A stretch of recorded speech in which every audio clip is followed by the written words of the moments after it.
I really enjoyed driving in Chicago because there was all this cool stuff that I was seeing.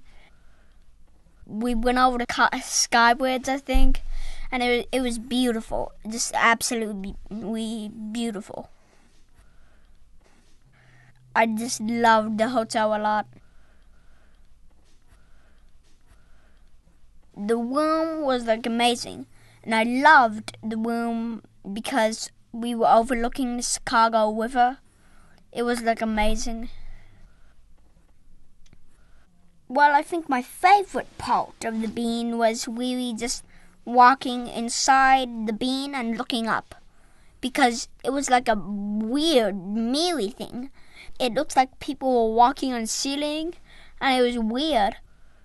I looked up and photographed the bean up, like through the wiggly sculpture, because it looked weird.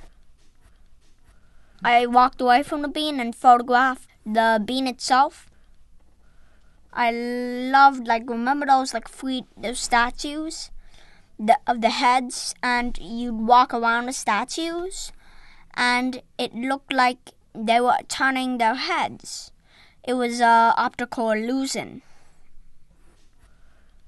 It was amazing. It looked like random bricks, but it was really like a TV. Think about, you can see into it. It looked like random bricks, and it was being projected on the bricks. But really, the bricks were glass, and you could see through them, and you could look at the bricks, and you could see through the bricks.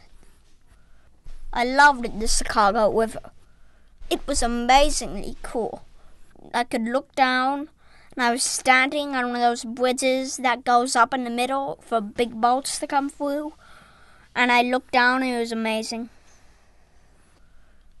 Like a person who didn't have a home, and we gave her some money, about enough money to buy a McDonald's hamburger or a Wendy's. It was the tightrope act.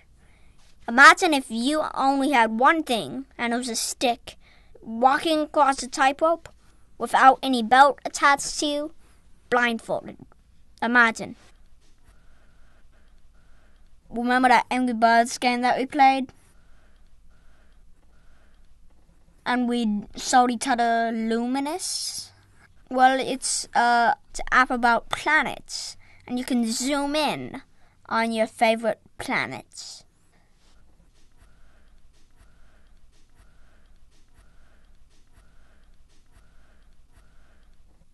Going down and eating with breakfast down there, because I love the water fountain, and if you know me, I'm crazy about water fountains. I really love watching the waterfall. And on Monday, we went to the planetarium, and we saw 3 shows. The first one was Cosmic Wonder, but I loved Cosmic Wonder. It was a fun movie for kids, and I love the special effects. I learned a lot about the moon. We watched the 3D show about galaxies. You'd lay on this little bed, and you'd put your feet up against the wall and jump. And it would be like you were actually jumping on the moon, because the wheel would go up and then come back down. And it would have less gravity. It was very cool. We tried to make a kite. We tried to make it have wings so it could fly, but it really didn't turn out that well. Well, it was the meteor crash one. There's a countdown. You push the button, and there's a big blast of air goes flying down and hits sand. And you can see a crash, and it looks like a collision course of a meteor hitting the sand. Think back about it, and I feel like it was a lot of fun while I was there. It was a lot of fun. I'm gonna force you to go back.